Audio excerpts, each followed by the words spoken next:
Depois de 8 anos longe do meu filho, voltei milionária. Mas quando cheguei, o ar que eu respirava parecia diferente, mais pesado. Eu esperava encontrar a nossa casinha simples, com o jardim que cuidei por 20 anos, talvez um pouco mal cuidada, mas ainda de pé. No lugar dela, encontrei um monstro de vidro e concreto, um prédio de luxo, com uns 10 andares, que arranhava o céu e zombava das minhas memórias. Depois de 8 anos, voltei milionária e meu filho estava num prédio de luxo. O que fizeram com a minha casa e meu menino? Inscreva-se e deixe seu like para descobrir o fim dessa história. Meu coração afundou. Por um momento achei que tinha errado o endereço, mas a rua, a árvore torta na esquina, tudo era igual. Só a minha casa não estava mais lá. Com as mãos trêmulas, me aproximei do porteiro, um homem de uniforme engomado que me olhou de cima a baixo, reparando no meu vestido simples de algodão. Procuro por Arthur, eu disse, a voz quase sumindo. Ele morava aqui. O porteiro sorriu com desprezo. O doutor Arthur mora na cobertura. Mas a senhora tem hora marcada? Doutor Arthur, meu menino. A palavra soou estranha, como uma roupa que não serve. Ele me deu o novo endereço, num bairro nobre do outro lado da cidade. Cada quilômetro que o táxi percorria parecia me levar para mais longe do filho que eu conhecia. A casa, ou melhor, a mansão era cercada por um muro alto. Pelo portão entreaberto, eu o vi. Arthur estava no jardim, rindo. Ao seu lado, uma mulher loira, elegante, segurava sua mão. Era Patrícia, sua esposa. Um homem mais velho, de terno caro e cabelo grisalho, observava os dois com um sorriso de satisfação. Era Marcos, o pai dela. Eles formavam um quadro perfeito de felicidade e riqueza. Uma felicidade construída sobre os escombros da minha vida. Eu respirei fundo e entrei. O primeiro a me ver foi Arthur. O sorriso congelou em seu rosto. Ele ficou pálido, como se tivesse visto um fantasma. Mãe? Ele sussurrou, a palavra saindo com dificuldade. Patrícia se virou, a expressão de curiosidade se transformando em nojo. Quem é essa, querido? É a minha mãe. Ele gaguejou, sem conseguir me olhar nos olhos. Eu dei um passo à frente. O que aconteceu com a nossa casa, Arthur? Ele desviou o olhar. Foi Marcos quem respondeu, com uma voz fria e calculista. Aquilo era um terreno valioso, minha senhora. Um potencial desperdiçado. Nós apenas demos a ele um destino mais lucrativo. Nós? Perguntei, sentindo o gelo subir pela minha espinha. Sim, disse Patrícia com um sorriso venenoso. O papai investiu e o Arthur, como dono do terreno, entrou como sócio no empreendimento. Foi o começo de tudo para nós. Dono do terreno. A casa era minha, herança dos meus pais. Eu tinha deixado uma procuração com ele para resolver coisas pequenas, burocracias, nunca para vender. A traição era tão profunda, tão completa, que me deixou sem ar. Eu confiei em você, eu disse, olhando para o meu filho. Arthur finalmente me encarou. Não havia arrependimento em seus olhos, apenas irritação.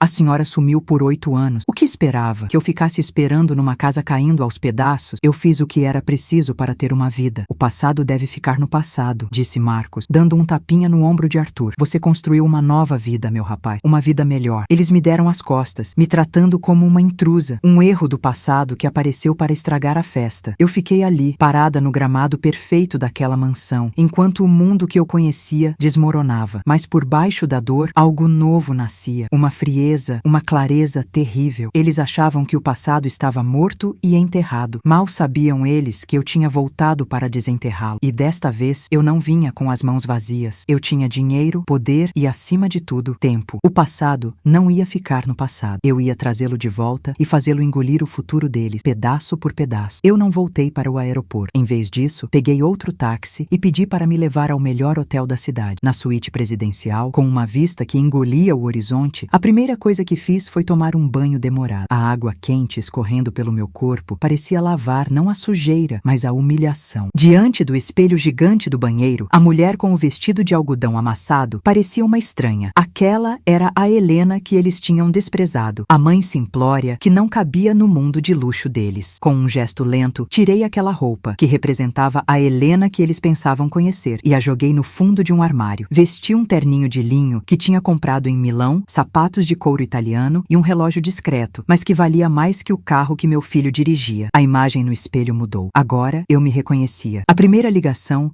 não foi para chorar no ombro de uma amiga. Foi para Celso, um advogado antigo, amigo do meu falecido pai. Um homem cuja honestidade era tão sólida quanto as velhas árvores da praça da nossa cidade. A voz dele do outro lado da linha era a mesma, um pouco mais rouca pelo tempo. Helena, é você mesma? Por onde você andou, mulher? Todos pensavam que eu estava morta, completei. Falei com uma frieza que me surpreendeu. Quase estive, Celso, mas eu voltei. E preciso de você. Preciso do melhor. Houve um silêncio. Eu podia imaginá-lo ajeitando os óculos, a testa franzida. O que aconteceu? Eu contei tudo. A casa, o prédio, a recepção gelada de Arthur, a arrogância de Marcos e o desprezo de Patrícia. Cada palavra era como colocar uma pedra no lugar, construindo o muro da minha vingança. Quando terminei, Celso suspirou. Isso é monstruoso, Helena. Podemos entrar na justiça, anular a venda. A procuração que você deixou certamente tinha limites. Eu não quero apenas anular a venda, eu disse, olhando para o prédio de Arthur que brilhava à distância. Justiça é pouco. Justiça é para os fracos. Eu quero retribuição. O que você quer dizer com isso? Ele perguntou, a voz cautelosa. Eu quero saber tudo sobre eles, Celso. Cada negócio, cada contrato, cada dívida. Quero o império que Marcos construiu, aquele que meu filho admira tanto. Quero encontrar as rachaduras, os pontos fracos. Meu pai sempre dizia que a paciência é a arma mais afiada. É saber esperar o momento certo de cortar. Eu esperei 8 anos. Posso esperar mais um pouco. Celso ficou em silêncio por um longo momento. Eu sabia o que ele estava pensando. Ele via a filha do seu velho amigo, uma mulher doce, agora falando como uma general planejando uma guerra. Para começar, ele disse finalmente, o tom profissional assumindo o controle. Precisamos da cópia daquela procuração. Você sabe onde ela está? Eu sei, respondi. Está numa caixa de metal, junto com as cartas da minha mãe e as fotos do meu casamento. Uma caixa que eu enterrei debaixo da roseira do jardim. O jardim que não existia mais. Ótimo, disse Celso. Não, Helena. Péssimo. Isso complica tudo. Não complica, eu falei. Um pequeno sorriso surgindo em meus lábios pela primeira vez naquele dia. Isso simplifica. Significa que a prova da traição deles está enterrada sob os alicerces do império que eles construíram. E eu vou adorar cavar. Eles construíram um império sobre as minhas ruínas. Agora, eu vou usar os alicerces deles para construir a cova de cada um. A caçada havia começado. Do outro lado da linha, o silêncio de Celso era pesado. Eu podia ouvi-lo respirar, processando a loucura que eu tinha acabado de dizer. A prova do crime estava literalmente na fundação do prédio, que simbolizava a minha ruína. Helena, você entende a gravidade disso? Ele finalmente disse, a voz cheia de preocupação. Nós não podemos simplesmente chegar lá com uma pá. É propriedade privada. O prédio está habitado. Para conseguir uma ordem judicial para escavar qualquer coisa ali, precisaríamos de provas muito mais fortes do que a sua palavra. É um beco sem saída legal. Eu andei até a janela da minha suíte de hotel. A cidade se estendia abaixo de mim, um tapete de luzes indiferentes. Eles acham que enterraram o passado, Celso. Literalmente. Eles pensam que a caixa de metal é o túmulo da antiga Helena, mas se esqueceram que túmulos podem ser violados. Poesias à parte. Vamos aos fatos, ele disse, o tom mudando para o de advogado. Enquanto não podemos tocar na caixa, podemos desenterrar todo o resto. Vou pedir hoje mesmo a matrícula atualizada do imóvel, o contrato de compra e venda, os alvarás de construção, tudo. Quero ver cada assinatura, cada data, cada cláusula. Faça isso, eu disse. Enquanto você cuida da papelada, eu vou cuidar do meu posto de observação. No dia seguinte, eu não estava mais no hotel. Usei uma pequena parte do dinheiro que juntei para comprar um apartamento. Não qualquer um. Uma cobertura do outro lado da rua, com uma visão panorâmica e direta para o prédio que tomará o lugar da minha casa. Era um espaço frio, minimalista, com paredes de vidro do chão ao teto. A primeira e única mobília que mandei entregar foi uma mesa, uma cadeira e o telescópio mais potente que o dinheiro podia comprar. Passei as horas seguintes ajustando as lentes, focando não no prédio como um todo, mas na cobertura onde Arthur e Patrícia viviam sua vida de conto de fadas. Eu os via se movendo como figuras distantes atrás do vidro. Via as luzes se acendendo, os jantares na varanda, os sorrisos que não me alcançavam. Meu pai estava certo. Paciência não é apenas esperar, é observar, é preparar o terreno, é conhecer o inimigo melhor do que ele se conhece. Meu telefone tocou no final da tarde. Era Celso. Tenho os documentos preliminares, ele disse, sem rodeios. A venda foi feita usando a sua procuração, como imaginávamos. O comprador foi uma empresa chamada Construtora Império. Adivinha de quem é? De Marcos, respondi sem surpresa. Exato. Ele comprou de si mesmo,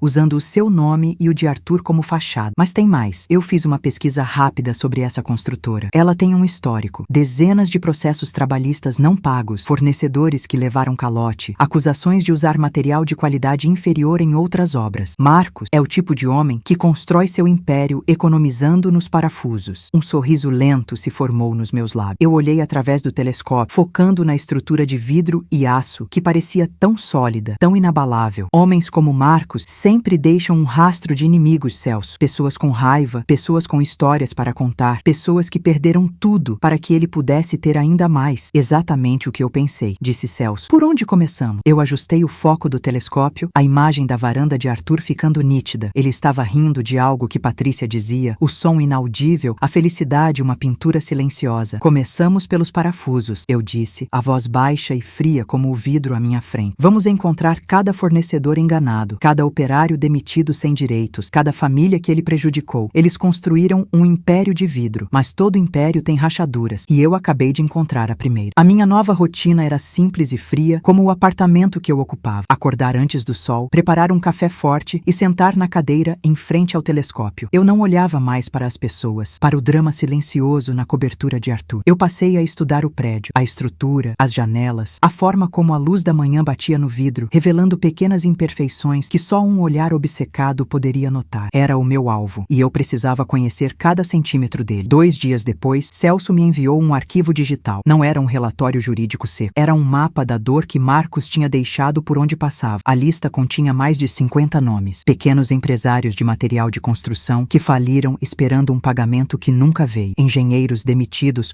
por se recusarem a assinar laudos com informações falsas. Famílias de operários que sofreram acidentes por falta de segurança no canteiro de obra. Cada nome era uma história de ruína, um tijolo na fundação do Império de Mar. Eu passei a noite inteira lendo cada processo, cada queixa, cada depoimento. A raiva que eu sentia não era mais apenas pela minha casa, pela minha história roubada. Ela se expandiu, se tornou uma raiva fria e coletiva por todos aqueles que foram esmagados pela ganância dele. Meu pai dizia que a paciência é saber o momento certo de agir, e para agir eu precisava da ferramenta certa. O nome que me chamou a atenção foi o de Valdir, um engenheiro estrutural. Ele havia sido o responsável técnico pela obra do prédio construído no meu terreno, mas foi demitido 6 meses antes da conclusão. O motivo oficial foi corte de custos. Na sua ação trabalhista, que ele perdeu por falta de prova, Valdir alegava que a verdadeira razão foi sua recusa em aprovar o uso de uma liga de aço mais barata e inferior à especificada no projeto original. Ele era o meu primeiro parafuso. Encontrei seu número de telefone numa lista antiga. A voz que atendeu era cansada, amarga, a voz de um homem que desistiu de lutar. Quem fala? Ele perguntou desconfiado. Meu nome é Helena, eu disse. A voz calma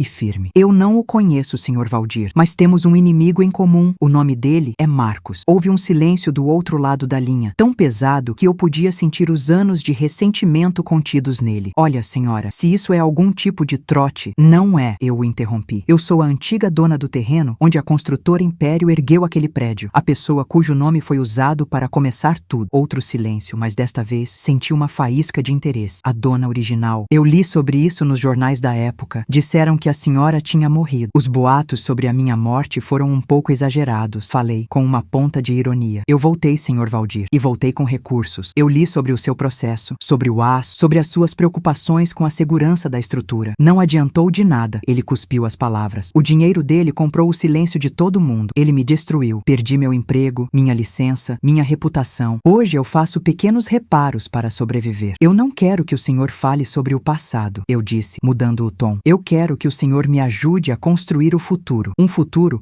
onde homens como Marcos pagam pelo que fazem. Não na justiça dos homens, que é lenta e falha, mas na lei do equilíbrio. Na lei que diz que tudo o que sobe, uma hora tem que descer. E o que a senhora quer de mim? Ele perguntou, a voz um sussurro. Quero que me encontre amanhã, no café da Praça Central, às 10 da manhã. Eu vou pagar pelo seu tempo e vou garantir a segurança da sua família. Tudo o que peço em troca é a sua memória. Cada detalhe, cada desvio, cada material trocado, cada rachadura que só o senhor sabe que existe. Ele hesitou por um momento. Eu podia ouvi-lo respirar, pesando o risco contra a chance de uma retribuição que ele jamais sonhou ser possível. Estarei lá, ele disse por fim. Quando desliguei o telefone, olhei pelo telescópio. A luz da cobertura de Arthur estava acesa. Uma festa, talvez. Risos distantes que o vidro abafava. Eles celebravam num castelo construído sobre areia e mentiras. E eu tinha acabado de encontrar o homem que sabia exatamente onde cavar para a maré subir. O café da praça era o mesmo de 20 anos atrás. As mesmas cadeiras de ferro desconfortáveis, o mesmo cheiro de café coado misturado com o barulho da rua. Eu escolhi uma mesa nos fundos, de onde podia ver a porta. Valdir chegou pontualmente às 10. Ele parecia mais velho do que a voz no telefone sugeria, os ombros curvados pelo peso de derrotas que eu mal podia imaginar. Seus olhos, desconfiados, varreram o lugar antes de me encontrarem. Ele se sentou sem dizer uma palavra, as mãos pousadas na mesa, os nós dos dedos brancos. Era um homem que esperava o próximo golpe. Obrigada por vir, eu comecei, mantendo a voz baixa. O que a senhora quer de verdade? Ele foi direto ao ponto. Marcos é perigoso. Se ele sonhar que que eu estou falando com alguém sobre aquela obra. Ele não vai sonhar, eu o cortei. Porque ele não está olhando para baixo. Ele está ocupado demais, admirando o topo do império dele. Eu empurrei uma pasta de couro sobre a mesa. Ele a abriu com hesitação. Dentro, não havia dinheiro. Havia um contrato. Leia, eu pedi. Era um acordo de consultoria redigido por Celso. Oferecia a Valdir um salário 5 vezes maior do que ele ganhava em seu melhor ano como engenheiro. Mais importante, incluía uma cláusula que criava um fundo para a educação dos seus filhos e garantia proteção legal e física para toda a sua família. Tudo custeado por uma empresa de fachada que criei em outro país. Ele leu cada linha, os olhos se arregalando a cada parágrafo. Quando terminou, levantou o olhar para mim, a desconfiança sendo lentamente substituída por um espanto cauteloso. Isso é... Por quê? Porque a sua memória vale mais do que isso, respondi. Porque o Senhor é a chave. A justiça falhou com o Senhor. Eu não vou falhar. Meu pai sempre dizia que a paciência é a arma mais afiada. É saber esperar o momento certo de cortar. Eu estava entregando a faca a Valdir. Ele fechou a pasta devagar. O aço inferior foi só o começo, disse ele, a voz finalmente ganhando um fio de força. Eles economizaram em tudo. No concreto das fundações, por exemplo. Usaram um aditivo para acelerar a secagem, o que compromete a resistência a longo prazo. Queriam inaugurar o prédio 6 meses antes do prazo para pegar um ciclo de valorização do mercado. Ninguém nunca inspeciona as fundações depois que o prédio está de pé. As fundações. A ironia era tão perfeita que quase sorri. O império deles tinha, literalmente, um alicerce podre. O quanto comprometido? Perguntei. O suficiente para não resistir a um abalo sísmico moderado, ele disse, ou a uma vibração constante e específica. Algo que force a estrutura no ponto exato onde a economia foi feita. Eu paguei o café e me levantei. Venha comigo, quero lhe mostrar uma coisa. Nós não falamos durante o trajeto de carro até o meu novo apartamento. Quando entramos e ele viu a sala vazia, com a única mobília sendo a mesa, a cadeira e o telescópio apontado para o prédio de Arthur. Ele entendeu. Ele entendeu que aquilo não era sobre dinheiro ou um processo judicial. Era uma guerra. Eu o guiei até o telescópio. Esse é o meu posto de observação. Valdir olhou pela lente, ajustando o foco. Ele não olhou para a cobertura, mas para a base do prédio, para as colunas de sustentação visíveis no térreo. Ele ficou ali, em silêncio, por quase 1 minuto. Quando se virou para mim, a amargura em seu rosto tinha desaparecido. No lugar dela, havia o brilho frio e preciso de um engenheiro diante de um problema a ser resolvido. Eles não construíram um prédio, dona Helena, ele disse,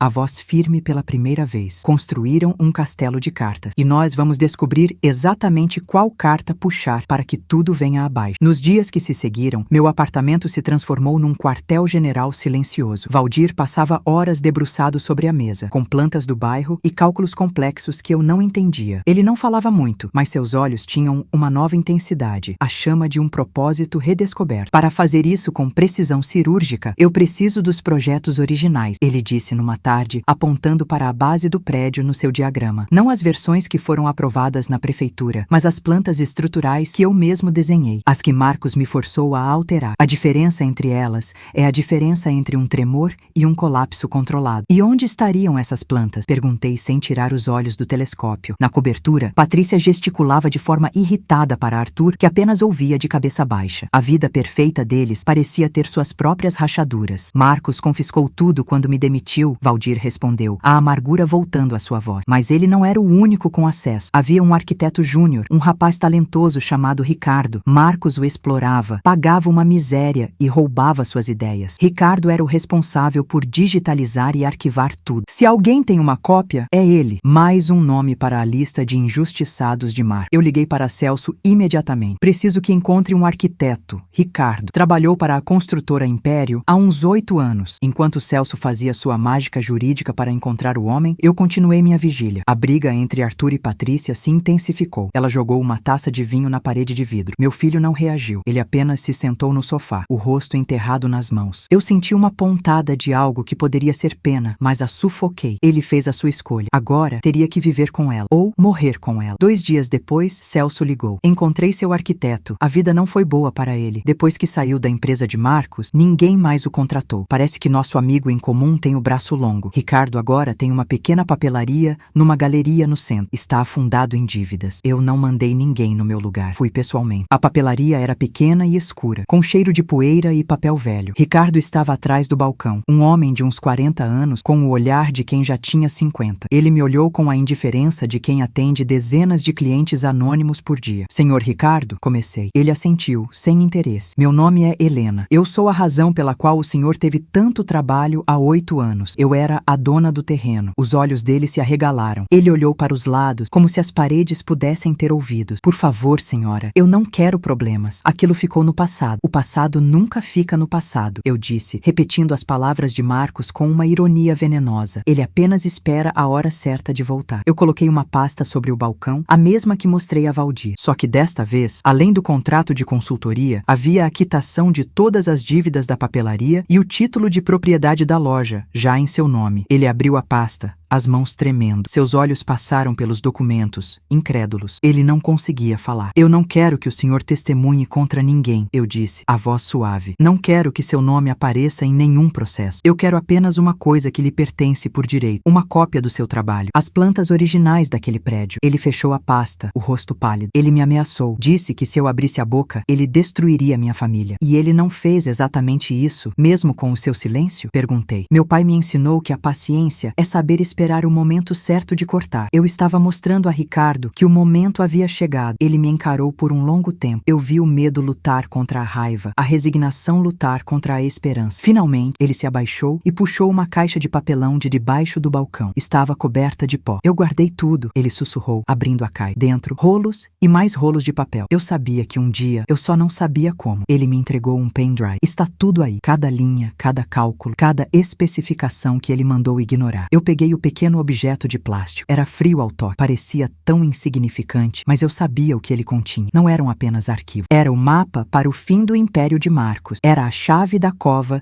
que eu estava cavando para o meu próprio filho. Saí da papelaria de Ricardo com o pendrive na mão. O plástico barato parecia pesar 1 tonelada na minha palma. Era a semente de uma destruição que eu vinha planejando nos últimos meses, desde o dia em que vi aquele prédio arrogante no lugar da minha casa. Por um instante, o peso daquilo quase me fez recuar. Eu não estava apenas planejando a ruína financeira do meu filho e do seu sócio, Marcos. Eu estava prestes a expor um crime que poderia colocar centenas de vidas em risco. Mas a imagem do rosto de Arthur naquele dia, rindo com Patrícia na varanda do seu apartamento de cobertura, voltou à minha mente. A facilidade com que ele apagou 20 anos da nossa história, do nosso jardim, das nossas memórias, por dinheiro. A hesitação desapareceu, substituída por um frio que se instalou no meu peito. Meu pai costumava dizer que certas árvores precisam ser cortadas pela raiz, antes que seus galhos podres caiam sobre os outros. Eu não era engenheira. Precisava de alguém que traduzisse aqueles arquivos técnicos para uma linguagem que eu pudesse usar. Alguém discreto e, acima de tudo, competente. Durante os anos em que construí meu patrimônio no exterior, aprendi que a lealdade pode ser comprada, mas a competência precisa ser encontrado. Usei meus contatos e, em menos de 48 horas, eu estava em uma sala de hotel com um dos melhores engenheiros estruturais do país. Um senhor de cabelos brancos e óculos grossos que não fez perguntas sobre o meu nome ou a origem dos arquivos. Ele só se importava com os números. Ele conectou o pendrive em seu computador. Por 2 horas, o único som na sala era o clique do mouse e seus murmúrios ocasionais. Eu observei seu rosto passar da curiosidade profissional para a preocupação e da preocupação para um choque silencioso. Finalmente, ele tirou os óculos e esfregou os olhos como se não pudesse acreditar no que via. Minha senhora, ele começou. A voz baixa e grave. Isto aqui não é um projeto de engenharia, é uma sentença de morte. Ele virou a tela do computador para mim. Mesmo eu, que não entendia nada de cálculos, pude ver as linhas vermelhas que ele havia adicionado, apontando as falhas. A fundação, ele explicou, apontando para um diagrama complexo. Foi calculada para um edifício de no máximo 6 andares. Eles construíram 10. As vigas de sustentação dos andares superiores, principalmente da cobertura, usaram 40% menos aço do que o mínimo exigido pelas normas de segurança. Qualquer evento, um vento mais forte, um pequeno tremor de terra, qualquer coisa que force a estrutura, ele não precisou terminar a frase. A imagem de um colapso se formou na minha cabeça. Eles economizaram em tudo, continuou o engenheiro. No concreto, no aço, nos materiais de isolamento. Eles transformaram um prédio residencial em uma armadilha. Quem aprovou isso deveria estar na cadeia. E eles vão estar, eu respondi, a voz mais firme do que eu sentia. Paguei o dobro do que ele pediu. Ele me entregou um relatório completo, com mais de 50 páginas, detalhando cada falha, cada desvio, cada norma de segurança ignorada. Tudo impresso e também salvo em um novo pendrive. Agora eu tinha a arma e o manual de instruções. Naquela noite eu não consegui dormir. Liguei a televisão e, por ironia do destino, estava passando um programa sobre a vida de luxo dos novos milionários da cidade. E lá estavam eles, Arthur e Patrícia, sorrindo para a câmera em uma festa beneficente. Patrícia usava um vestido brilhante e um colar de diamantes que provavelmente custava mais do que a minha antiga casa. Arthur, ao lado dela, falava sobre investimentos sólidos e construir o futuro. Eu desliguei a televisão. O futuro que ele estava construindo era sobre fundações podres. Eu tinha as provas na minha mão, mas entregar tudo para a polícia seria rápido demais, silencioso demais. Eu não queria apenas justiça. Eu queria que a queda deles fosse lenta, pública e humilhante. Eu queria que eles sentissem o chão desaparecer sob seus pés, da mesma forma que fizeram com o meu. E eu sabia exatamente por onde começar. Não era com um advogado ou com um policial. Era com alguém que adorava uma boa história, especialmente uma com potencial para um escândalo nacional. O nome do jornalista era Mário. Eu não o conhecia pessoalmente, mas conhecia sua reputação. Ele era um cão de caça de uma era passada do jornalismo. Um homem que havia derrubado políticos e empresários nos anos 90 com suas reportagens investigativas. Hoje, ele não estava mais nos grandes jornais. Tinha sido empurrado para as margens, dono de um pequeno blog de notícias que ainda incomodava os poderosos. Era exatamente de quem eu precisava. No dia seguinte, encontrei o endereço do seu escritório. Ficava no centro antigo da cidade, em um prédio comercial cinzento e mal cuidado. O elevador rangeu durante toda a subida até o 7º andar. A porta do escritório de Mário era de madeira escura, com uma placa de latão gasta que dizia A Verdade Investigativa. Bati 2 vezes. Uma voz rouca gritou: "Entra!" O lugar era pequeno e abarrotado. Pilhas de jornais velhos e pastas de documentos cobriam quase todas as superfícies. O ar cheirava a café forte e poeira. Mário estava sentado atrás de uma mesa de metal. Um homem por volta dos 50 anos, com cabelos grisalhos e óculos de aros grossos. Ele me olhou por cima das lentes, sem muito interesse. "Pois não?" Ele perguntou, a voz cansada. "Meu nome é Helena", eu disse, fechando a porta atrás de mim. "Eu tenho uma história para o senhor." Ele deu um suspiro, como se já tivesse ouvido aquilo 1000 vezes. "Senhora, todo mundo tem uma história. Eu tenho contas para pagar. A menos que sua história envolva um escândalo federal, eu não tenho tempo." Eu me aproximei da mesa dele, ignorando a cadeira bagunçada que ele não ofereceu. "Minha história envolve o edifício Torre Imperial, o mais novo empreendimento de luxo da construtora de Arthur." O nome do meu filho fez com que ele levantasse as sobrancelhas. Ele conhecia o nome. Todo mundo conhecia. "O que tem a torre?" ele perguntou, um pingo de interesse na voz. "Ela vai cair", eu disse de forma simples e direta. Mário riu, uma risada seca e sem humor. "Senhora, com todo respeito, você parece uma mulher sensata. Não me venha com teorias da conspiração. Aquele prédio é o símbolo do novo poder na cidade. É o símbolo de uma fraude", eu corrigi. "Uma fraude que vai matar gente." Tirei o pendrive do bolso, não o relatório impresso, apenas o pequeno objeto de plástico. Coloquei-o suavemente sobre a mesa, entre uma xícara de café manchada e uma pilha de papéis. "Aqui dentro", eu disse, "está o laudo técnico completo, feito por um engenheiro estrutural. Ele detalha como a fundação foi projetada para 6 andares, mas construíram 10, como usaram 40% menos aço do que o exigido nas vigas de sustentação, como cada apartamento de luxo foi construído sobre uma base podre que pode ceder a qualquer momento." Mário olhou para o pendrive e depois para mim. O cinismo em seu rosto estava dando lugar a uma curiosidade predadora. Era o olhar do velho cão de caça, sentindo o cheiro de sangue. "E por que você traria isso para mim? Por que não para a polícia? Ou para um grande canal de televisão? Porque a polícia pode abafar o caso. A televisão pode se vender por um bom contrato de publicidade." Eu respondi. "Eu não quero que Arthur seja preso em silêncio. Eu quero que a cidade inteira,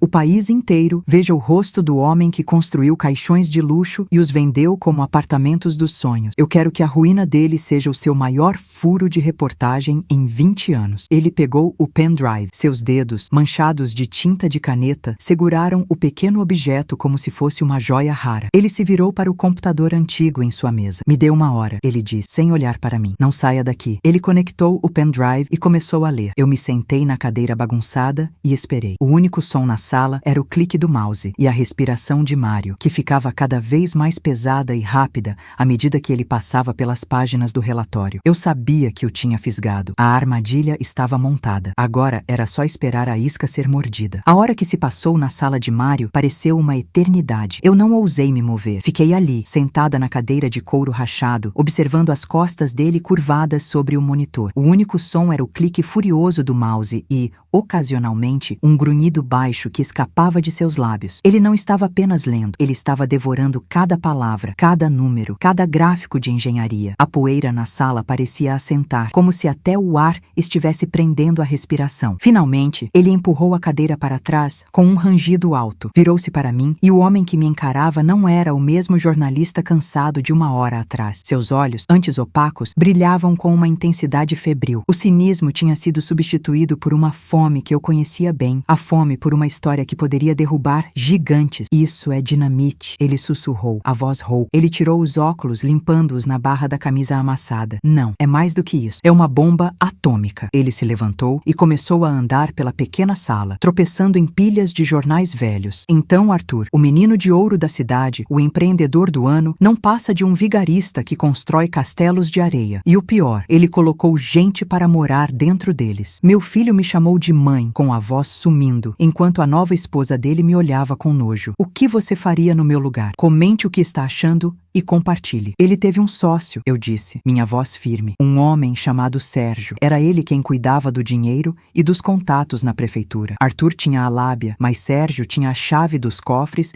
e das gavetas certas. Mário parou de andar e me olhou. Sérgio, o da construtora que faliu há uns 10 anos e sumiu do mapa? Achei que ele estava quebrado. Ele estava, confirmei. Até encontrar meu filho. Ou melhor, até meu filho encontrar o dinheiro que eu mandava para ele todo mês. Dinheiro que era para sua educação, para sua vida. Ele usou cada centavo para financiar o começo dessa fraude com Sérgio. O jornalista assobiou baixo. A história fica cada vez melhor. Ou pior, dependendo do ponto de vista. Ele voltou para a mesa e pegou um bloco de notas amarelado. Então não é só o seu filho. Temos um esquema. Temos corrupção. Temos vidas em risco. Isso não é uma matéria de jornal, senhora. Aliás, qual o seu nome? Pode me chamar de Helena. Eu menti. Era o nome da minha avó. Um nome forte, que não carregava o peso da minha própria história. Helena, ele repetiu, testando a palavra. Certo, Helena. O que você quer exatamente? Você disse que não queria apenas a prisão dele. Você quer um espetáculo. Eu quero que cada pessoa que comprou um apartamento naquele prédio saiba que está dormindo sobre uma armadilha mortal. Eu quero que os investidores percam até o último centavo. Eu quero que o nome de Arthur e de Sérgio se torne sinônimo de vergonha. Eu falei, cada palavra saindo fria e precisa. Meu pai costumava dizer que a mentira tem perna curta, mas eu aprendi que ela corre uma maratona inteira antes de finalmente tropeçar. Eu quero estar lá na linha de chegada para vê-la cair de cara no chão. Mário sorriu, um sorriso que não chegava aos olhos, mas que mostrava todos os dentes. Eu gosto do seu estilo, Helena. Nós não vamos apenas publicar uma matéria. Nós vamos orquestrar uma demolição. Ele olhou para o calendário na parede, manchado de café. Daqui a uma semana, Arthur vai dar uma festa de gala na cobertura do prédio. Vai comemorar a venda de 100% das unidades. A imprensa inteira vai estar lá. O plano começou a se formar em seus olhos. Eles vão estar celebrando o sucesso, bebendo champanhe, falando sobre o futuro brilhante. E é aí que a gente entra. Ele se inclinou sobre a mesa, a voz baixando para um sussurro conspiratório. Nós não vamos soltar a história antes. Vamos deixar que eles subam no palco. Vamos deixar que façam seus discursos. E no exato momento em que Arthur erguer a taça para brindar, os celulares de todos os convidados,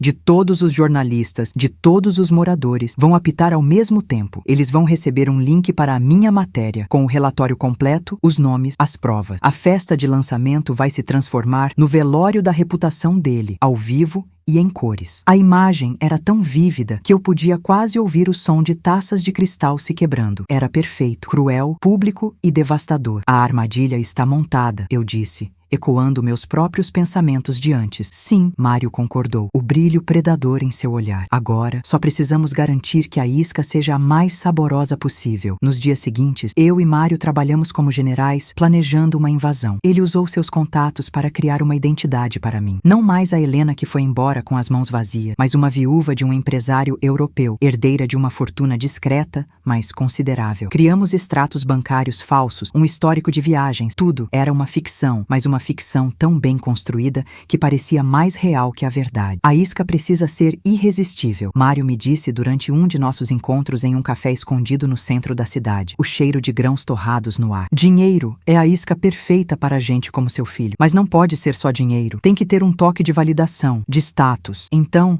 a parte final da isca foi criada. Eu não iria apenas oferecer um investimento. Eu iria propor a criação de um prêmio de arquitetura em nome do meu falecido marido fictício. E o primeiro homenageado seria Arthur, pelo seu projeto inovador. A cerimônia de entrega do prêmio aconteceria na noite da festa de gala. A vaidade dele faria o resto do trabalho. Com um plano traçado, a próxima fase começou. A minha transformação. Guardei meus vestidos de algodão e fui às lojas mais caras da cidade. Comprei roupas que custavam mais do que eu ganhava em um ano. Sapatos de sola vermelha, bolsas com nomes que eu mal conseguia pronunciar. Um cabeleireiro famoso cortou e pintou meu cabelo. Quando me olhei no espelho do hotel de luxo onde estava hospedada, a mulher que me encarou de volta era uma estranha. Seus olhos tinham a mesma dor, mas agora ela estava coberta por uma camada de seda e frieza. Chegou o dia de encontrar meu filho. Eu não liguei para o escritório dele. Em vez disso, mandei um mensageiro com um cartão de visita elegante e um bilhete escrito à mão em papel importado. O convite era para um almoço no restaurante mais exclusivo do país, aquele que tinha uma lista de espera de 6 meses. Eu reservei a melhor mesa com uma semana de antecedência, usando meu novo sobrenome. A resposta veio em menos de 1 hora. Ele estaria lá. Cheguei ao restaurante 15 minutos antes. O lugar era silencioso, quase um templo. Pessoas falavam em sussurros. O som dos talheres de prata contra a porcelana era a única música. Escolhi uma mesa com vista para a cidade inteira, a mesma cidade que ele tentou me tirar. Arthur chegou pontualmente. Ele usava um terno cinza que parecia ter sido costurado em seu corpo. Seu cabelo estava perfeito. Seu relógio de ouro brilhava. Ele parou por um instante quando me viu. Uma pequena hesitação em seu passo. A surpresa em seu rosto foi rapidamente substituída por uma máscara de curiosidade calculada. Ele não estava vendo sua mãe. Estava vendo uma oportunidade de negócio. Ele se sentou e o garçom apareceu como uma sombra para servir a água. Mãe, ele disse, a palavra soando estranha em sua boca, como uma língua estrangeira. Você está diferente. O tempo passa para todos, Arthur, respondi, minha voz calma e nivelada. Eu não era a mulher que chorou no meio-fio. Eu era uma rocha. Você também está diferente. Parece que o sucesso lhe caiu bem. Ele deu um sorriso forçado. O sorriso de quem está acostumado a ser bajulado. Eu me viro. Mas o que é tudo isso? O hotel? Este lugar? O que aconteceu com você? Eu peguei minha taça de cristal. Eu me casei novamente na Europa. Meu marido faleceu há alguns meses. Ele era um homem muito generoso. Os olhos de Arthur brilharam. Era o brilho inconfundível da ganância, o mesmo que eu vi nos olhos do pai dele anos atrás. A isca havia sido mordida. Ele se inclinou para a frente, a máscara de filho preocupado mal escondendo o predador por baixo. Eu sinto muito pela sua perda, ele disse, sem um pingo de sinceridade. Mas me conte mais. O que te traz de volta ao Brasil depois de tanto tempo? Era a minha deixa. Negócios? Eu disse, olhando diretamente nos olhos dele. E família. Eu quero investir. E pensei em começar por você. O sorriso de Arthur era uma obra de arte da falsidade. Ele falava em sinergia, em potencial de mercado e em como a minha visão de investidora se alinhava perfeitamente com a sua expertise em execução. Eu apenas balançava a cabeça, fazendo o papel da mãe orgulhosa e um pouco ingênua, a viúva rica que não entendia nada de negócios e só queria ajudar o filho querido. Nós nos encontramos na semana seguinte, em um escritório que eu aluguei no centro da cidade. Era um daqueles lugares com paredes de vidro, móveis de design e uma vista que fazia a cidade parecer um tapete de luzes, uma demonstração de poder. Arthur chegou com sua esposa, Patrícia, uma mulher que parecia esculpida em gelo e ambição. Ela usava um vestido branco tão apertado que mal podia respirar, e seus olhos passavam por cada detalhe do escritório, calculando o preço de tudo. Mãe, isso é incrível, disse Arthur maravilhado. Você realmente não está para brincadeira. Eu nunca estive, meu filho, respondi, oferecendo a ele uma cadeira. Sentem-se. Quero lhes apresentar meu advogado e homem de confiança, Hélio. Hélio se levantou. Ele era um homem de uns 50 anos, discreto, de terno escuro e óculos de aro fino. Ele não tinha o brilho de Arthur, mas seus olhos eram afiados como navalha. Ele cumprimentou os dois com um aperto de mão firme e silencioso. Sobre a mesa de reuniões havia uma maquete detalhada, um resort de luxo com dezenas de bangalôs, piscinas de borda infinita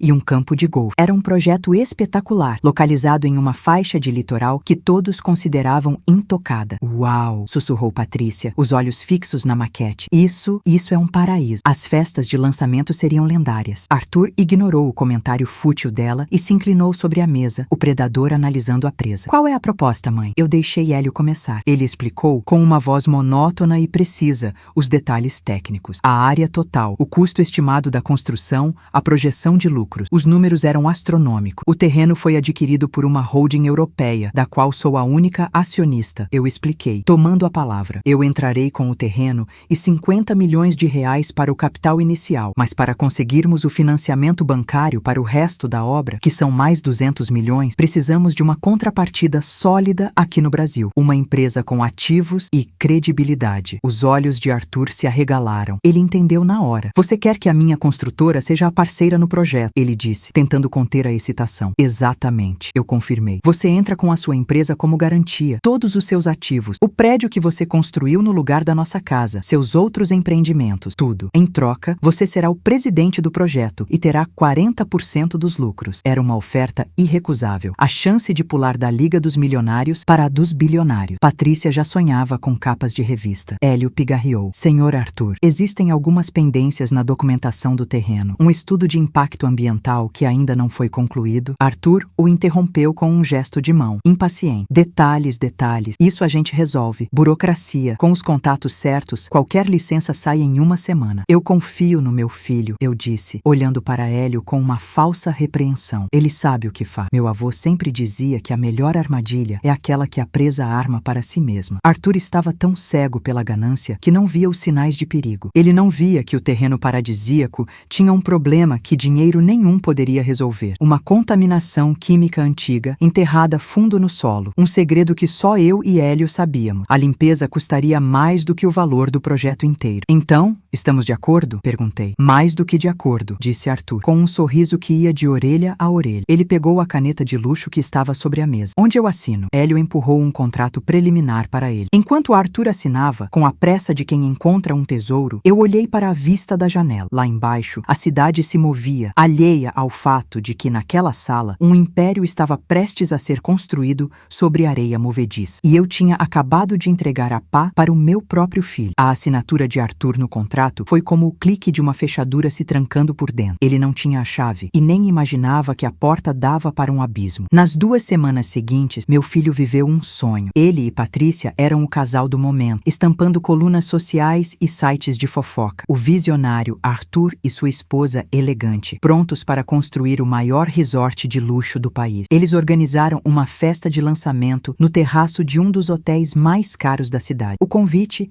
impresso em papel importado com letras douradas, chegou para mim por um mensageiro. Eu era a convidada de honra, a mãe que tinha tornado tudo possível. Vestia um vestido preto, simples e caro, e um colar de pérolas discreto. Meu papel naquela noite era ser um fantasma sorridente, uma presença que validava o sucesso dele. O lugar era um exagero de luzes e música eletrônica. Garçons passavam com bandejas de champanhe francês e canapés que pareciam pequenas obras de arte. Patrícia flutuava pelo salão em um vestido vermelho que custava mais do que meu primeiro carro. Ela me viu e abriu um sorriso forçado. Querida sogra, não está magnífico? É só o começo. Arthur estava no centro de um círculo de homens mais velhos, gesticulando com uma taça na mão, explicando seus planos grandiosos. Ele me viu, sorriu e acenou. O rei em sua corte. Por um momento, meu coração vacilou. Era meu filho ali, feliz, no topo do mundo que ele sempre quis. Mas então me lembrei da demolição, do entulho onde ficava meu jardim, e a frieza voltou como uma camada de gelo. Hélio chegou pouco depois, com sua pasta de couro e uma expressão séria. Ele me encontrou perto do bar. Os relatórios preliminares do solo chegaram. A contaminação é pior do que imaginávamos. A agência ambiental jamais vai aprovar isso. Excelente, eu respondi tomando um gole de água. Deixe que ele se afunde um pouco mais. Ele está transferindo todos os ativos da empresa dele para a garantia do projeto, como pedimos no contrato, disse Hélio em voz baixa. Está sendo imprudente, rápido demais. A ganância tem pressa, eu murmurei. Meu avô sempre dizia que a melhor armadilha é aquela que a presa arma para si mesma. Hélio se aproximou de Arthur, que interrompeu sua conversa para atendê-lo, visivelmente irritado com a interrupção. Vi Hélio abrir a pasta e mostrar alguns papéis. A expressão de Arthur mudou de euforia para impaciência. Ele pegou os papéis, olhou por cima por 2 segundos e começou a rir. Uma risada alta, debochada. Pelo amor de Deus, Hélio, você e sua mania de estragar a festa, ele disse, alto o suficiente para que todos ouvissem. Anomalias no solo? Isso é conversa de burocrata. Um dinheirinho aqui,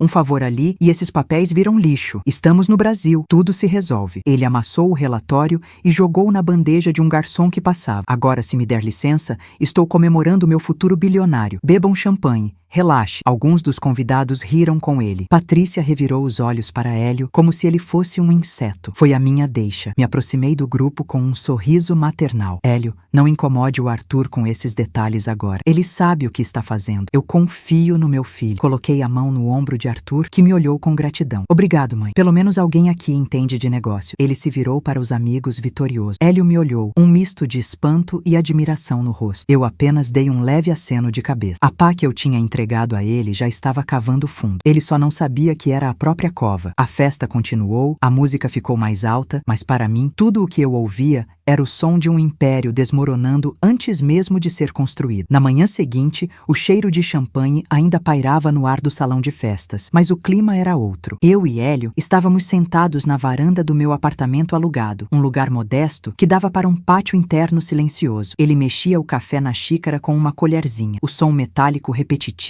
denunciando seu nervosismo. Ele não deu a mínima, Hélio disse sem me olhar. Jogou o relatório no lixo como se fosse um guardanapo. E você o defendeu. Eu tomei um gole do meu café, sentindo o calor amargo descer pela garganta. Eu não o defendi, Hélio. Eu o empurrei. A arrogância dele é a nossa melhor ferramenta. Ele precisava se sentir invencível, apoiado pela única pessoa cuja opinião ele ainda finge valorizar. Mas e o relatório? E se ele simplesmente pagar alguém, como disse que faria? Ele vai tentar, eu respondi, colocando a xícara no pires. É por isso que o relatório que você entregou era apenas a ponta do iceberg. Anomalias no solo é uma expressão educada. A verdade é que o terreno fica sobre um bolsão de água subterrâneo instável. Qualquer perfuração profunda, qualquer peso excessivo e o solo inteiro pode ceder. Não é uma questão de licença, é uma questão de física. Nenhum engenheiro em sã consciência assinaria essa obra. Hélio finalmente levantou os olhos. O espanto em seu rosto era visível. Então o projeto é impossível? Sempre foi, eu disse com uma calma que o assustou. Mas Arthur não vai aceitar isso. Ele vai lutar contra a realidade e vai gastar cada centavo que tem tentando dobrá-la à sua vontade. E foi exatamente o que aconteceu. 3 dias depois, Arthur marcou uma reunião com o chefe do Departamento de Planejamento Urbano, um homem chamado Paulo, conhecido por sua rigidez. Entrei em contato com uma antiga conhecida minha que trabalhava na prefeitura e pedi que me avisasse quando ele chegasse. Fiquei sentada num café do outro lado da rua, observando. Vi Arthur chegar em seu carro importado, acompanhado por Patrícia, que usava óculos escuros tão grandes que cobriam metade do seu rosto. Eles entraram no prédio com a confiança de quem já era dono do lugar. 40 minutos depois, saíram de lá com uma postura completamente diferente. Arthur estava com o rosto vermelho, gesticulando com raiva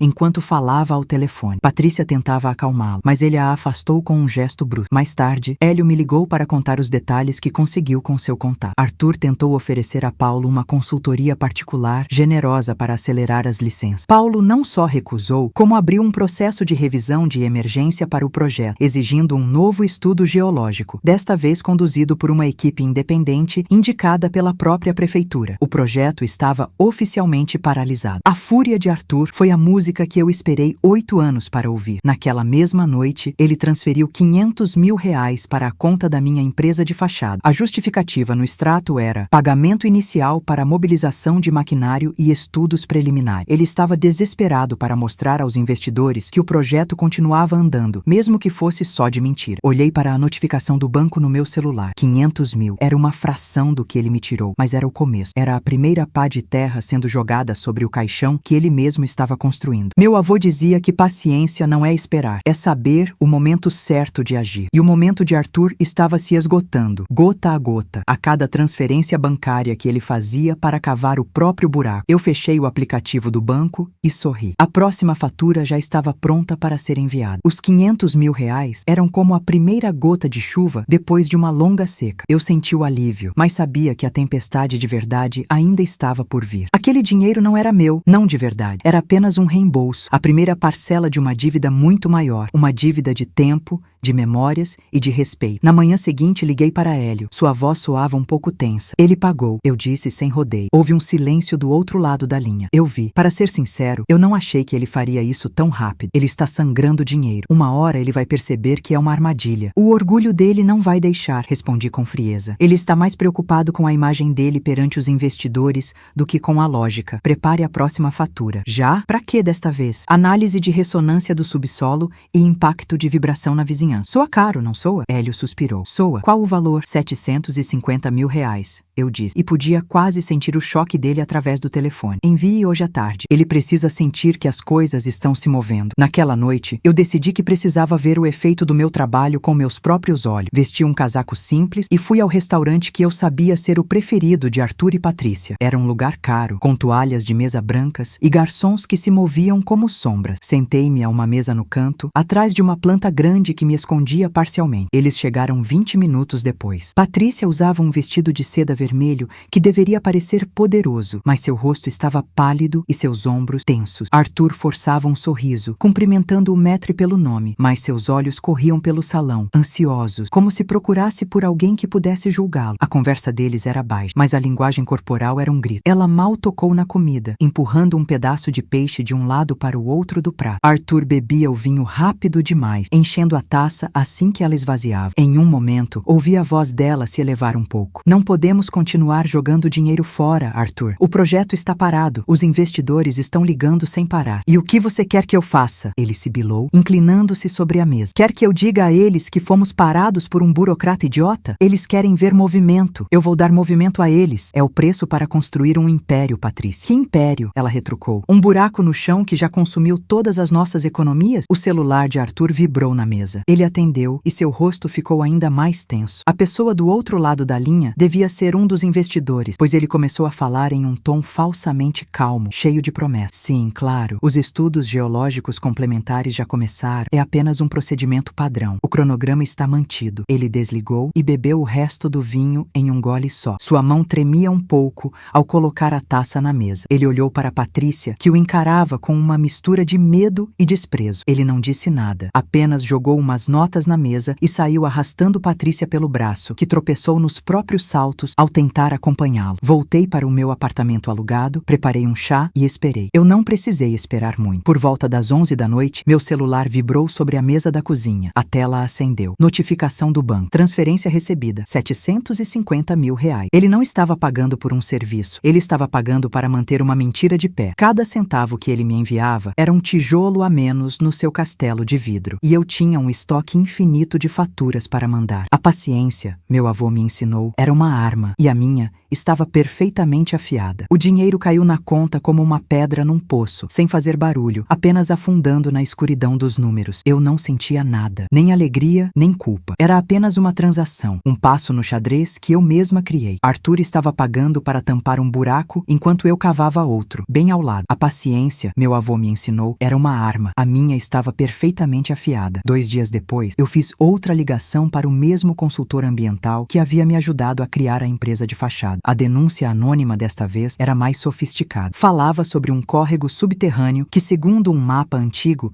e convenientemente descoberto por um historiador amador, passava exatamente por baixo do terreno. Um patrimônio hídrico da cidade esquecido por décadas. Era uma mentira, claro, mas uma mentira embrulhada em papel timbrado e jargão técnico, impossível de ser descartada sem uma investigação cara e demorada. Eu queria ver o estrago de perto. Aluguei um carro simples e parei a uma distância segura do canteiro de obras. A cena era de paralisia. A mesma escavadeira amarela estava parada no meio do barro, silenciosa. Um pequeno grupo de homens de capacete conversava perto do portão, fumando e olhando para o nada. O movimento tinha cessado. Não demorou muito para eles chegarem. O carro deles, uma BMW preta, freou bruscamente, levantando uma nuvem de poeira. Patrícia saiu primeiro. O cabelo, que antes era impecável, agora estava preso num coque frouxo e alguns fios escapavam, grudando em seu rosto suado. Arthur descia apareceu logo em seguida, o terno caro amassado. Ele parecia ter envelhecido 5 anos em uma semana. Um homem de colete da prefeitura os esperava, prancheta na mão. A conversa foi curta. Eu não conseguia ouvir as palavras, mas vi o momento exato em que a esperança abandonou o rosto de Arthur. Seus ombros caíram. Patrícia levou a mão à boca. O fiscal apontou para o terreno, entregou um papel a Arthur e foi embora, sem olhar para trás. Foi então que a discussão começou. Eu te avisei, Arthur. A voz de Patrícia era um fio agudo de pânico. Eu disse que esse terreno era amaldiçoado desde o começo. Amaldiçoado? Não seja ridícula, Patrícia. Isso é sabotagem. Ele rosnou, amassando o papel na mão. Primeiro a geologia, agora um riacho fantasma? Alguém está fazendo isso com a gente. Alguém? Ou talvez você tenha irritado as pessoas erradas. Talvez seus sócios maravilhosos tenham nos passado para trás. Ela acusou, gesticulando para o buraco no chão. Estamos afundando. Você entende isso? O banco ligou de novo hoje. Ninguém mais atende nossas ligações. A fatura do cartão de crédito da boutique voltou. Cala a boca! Ele gritou, agarrando o braço dela com força. Você acha que eu não sei? Você acha que eu gosto de ver tudo desmoronando? Então faça alguma coisa. Ela chorou, tentando se soltar. Venda o seu relógio. Venda o meu anel. Faça alguma coisa antes que a gente vá morar debaixo da ponte. Eu assistia a tudo de dentro do meu carro, o ar-condicionado soprando um ar gelado que não chegava ao vazio dentro do meu peito. Eu via meu filho, o menino que eu ensinei a andar de bicicleta naquele mesmo bairro, se transformar num animal encurralado, ferindo a única pessoa que ainda estava ao seu lado. Meu avô diria que a paciência afia a faca que corta em silêncio, e o corte era profundo. Naquela noite, a mesma coisa. Meu celular vibrou sobre a mesa da cozinha. Era um e-mail vindo do endereço pessoal de Arthur, não mais o da empresa. A mensagem era curta, quase um pedido de socorro disfarçado de ordem. Precisamos de um novo laudo. Hídrico, urgente. Qual o preço? Eu sorri pela primeira vez em dias. Um sorriso que não alcançou meus olhos. Digitei a resposta lentamente, saboreando cada letra. R$1,5 milhão.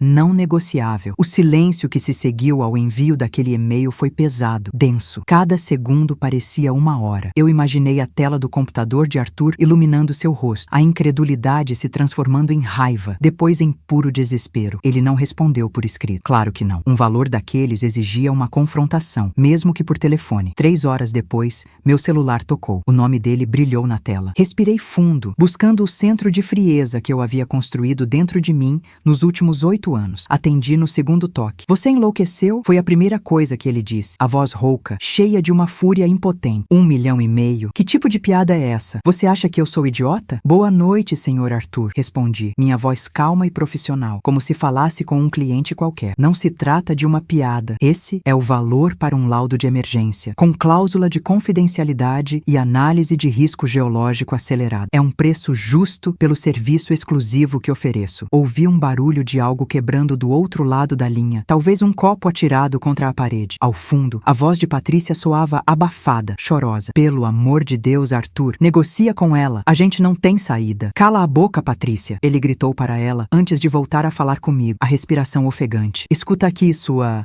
aproveitadora. Eu não tenho esse dinheiro. Ninguém tem esse dinheiro para um pedaço de papel. Entendo. Eu disse com a mesma calma que o estava destruindo. Nesse caso, desejo boa sorte com seus outros contatos. Tenho certeza de que encontrará uma solução mais acessível. Fiz menção de desligar. Não, espera, ele gritou, a arrogância se desfazendo e dando lugar ao pânico. Por favor, eu não posso esperar. O banco, eles vão tomar tudo. O prazo final é em 72 horas. Eles querem um laudo que prove a viabilidade do solo ou vão executar a hipoteca. Aí estava. A confissão que eu esperava. Ele não tinha mais tempo, nem cartas na manga. Estava preso na armadilha que eu mesma preparei. 72 horas é um prazo extremamente apertado, comentei, fingindo analisar a situação. Isso exigirá que eu cancele outros compromissos. O valor, infelizmente, se justifica. Eu posso conseguir 800 mil, ele ofereceu. A voz agora era um sussurro. É tudo que eu tenho. Vendi o carro da Patrícia hoje de manhã. O meu já foi na semana passada. Por favor. O menino que um dia chorou no meu colo por ter ralado o joelho, agora me implorava para salvar o império de vidro que construiu sobre as ruínas da nossa vida. Senhor Arthur, minha empresa não é uma instituição de caridade, eu disse. Cada palavra, uma pedra. O valor é R$1,5 milhão. 500 mil de adiantamento para iniciar os trabalhos. O restante na entrega do documento. Transferência bancária. Sem exceções. Um soluço escapou do outro lado. Não era de Patrícia. Era dele. Um som quebrado. O som de um homem que perdeu tudo e finalmente percebeu isso. Eu vou conseguir. Ele gaguejou. Vou vender o relógio. O anel da minha avó. O anel que era da sua mãe. Vou conseguir. Me Me manda os dados da conta. Desliguei o telefone sem dizer mais nada. Minhas mãos não tremiam. Meu coração não acelerou. Eu apenas senti um vazio gelado se espalhar pelo meu peito. Caminhei até a minha escrivaninha e peguei a única foto que trouxe comigo. Arthur, aos 5 anos, sorrindo sem um dente na frente, segurando um girassol que ele mesmo plantou no nosso antigo jardim. Meu avô sempre dizia que a paciência afia a faca que corta em silêncio. O anel da minha mãe. Ele ia vender o anel que foi dela para pagar pela sua própria ruína. A faca estava mais afiada do que nunca. E o corte final estava próximo. Enviei os dados da conta por mensagem, sem uma palavra a mais. Apenas os números da agência, da conta e meu nome completo. O nome que Arthur não usava há quase uma década. Para ele, eu era apenas ela. Ou, nos momentos de raiva, algo que não vale a pena repetir. Agora, meu nome completo brilhava na tela do celular dele. A única salvação que ele conseguia enxergar. As horas seguintes se arrastaram com uma lentidão cruel. Eu não sentia ansiedade. Não olhei o aplicativo do banco a cada 5 minutos. Preparei um chá de camomila, sentei na poltrona perto da janela e observei o movimento da rua. As pessoas passavam, vivendo suas vidas normais, alheias ao drama que se desenrolava em silêncio, através de fibras ópticas e transações bancárias. Imaginei Arthur correndo pela cidade. Um homem que até semana passada só se movia em carros importados com motorista, agora provavelmente estava num táxi, suando frio, indo a uma joalheria de reputação duvidosa no centro da cidade. O anel da minha mãe. Era uma peça simples, de ouro, com uma pequena safira. Ela nunca tirava do dedo. Quando ela se foi, meu pai me entregou a caixinha de veludo azul e disse: "Cuide disso, é a sua história." Eu dei o anel para Arthur no seu aniversário de 18 anos. "Para que você nunca se esqueça de onde veio", eu disse na época. Que ironia. Ele estava vendendo a memória da avó para tentar salvar o futuro que construiu destruindo a minha. Na manhã seguinte, o som da notificação no meu celular foi discreto, quase educado. Um bip curto. Peguei o aparelho. A mensagem era do banco. Transferência recebida. Valor: R$500 mil.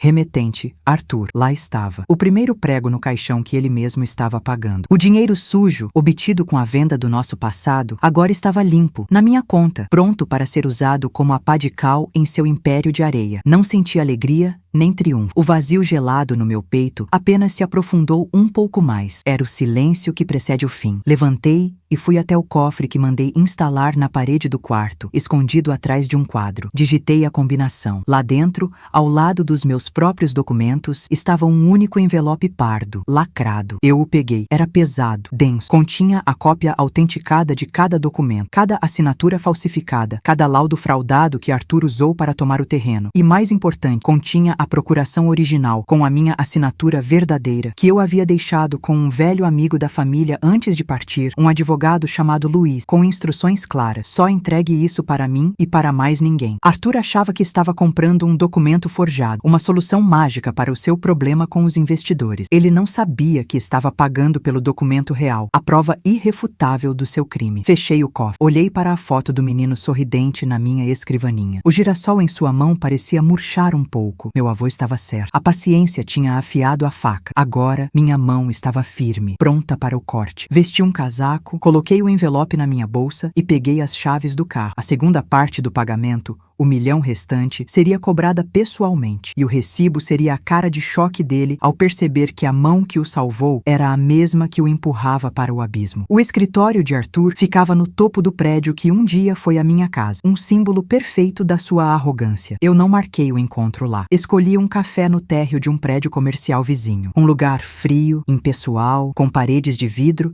e cadeiras de metal desconfortáveis. Um lugar onde ninguém se importava com a história de ninguém. Ele já estava lá, sentado numa mesa no canto. Não me reconheceu quando entrei. Para ele, eu era apenas a intermediária de um negócio sujo, uma figura anônima que segurava a chave da sua salvação. Ele batia os dedos na mesa, o rosto pálido, os olhos fundos de quem não dormia há dias. A imagem do poder e do sucesso que ele projetava nas redes sociais tinha se desfeito, revelando o menino assustado por baixo. Sentei-me em frente a ele sem dizer uma palavra. Coloquei minha bolsa na cadeira ao lado. "Você trouxe?" ele perguntou, a voz rouca, apressada. "O dinheiro?" eu respondi. "Calma." Ele engoliu em seco, pegou o celular com as mãos trêmulas e começou a digitar: R$1 milhão. Como combinado, vai demorar alguns minutos para confirmar. Enquanto ele fazia a transferência, Eu o observei. O terno caro estava amassado, a gravata um pouco frouxa. Ele parecia um boneco que teve as cordas cortadas. O celular apitou. Ele me mostrou a tela com o comprovante. O dinheiro estava na minha conta. O segundo e último prego. Lentamente, abri minha bolsa